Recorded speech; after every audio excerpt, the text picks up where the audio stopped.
मी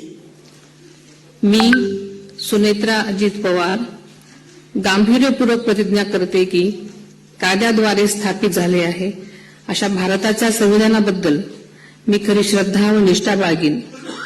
मी भारताची सार्वभौमता व एकात्मता उन्नत राखीन।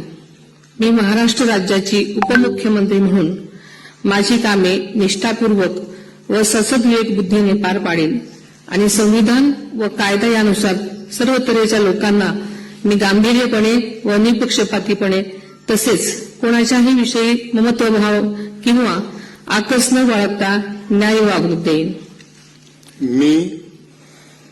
मी सुनेत्रा अजित पवार गांभीर्यपूर्वक प्रतिज्ञा करते की महाराष्ट्र राज्याची उपमुख्यमंत्री म्हणून माझ्या विचारार्थ आणली जाईल किंवा मला ज्ञात होईल अशी कोणतीही बाब अशी उपमुख्यमंत्री म्हणून माझी कामे यथायोग्य पार पाडण्यासाठी आवश्यक असेल ते खेरीज करून एरवी मी कोणत्याही व्यक्तीला किंवा व्यक्तींना प्रत्यक्षपणे वा अप्रत्यक्षपणे कळवणार नाही किंवा त्यांच्याकडे उघड करणार नाही।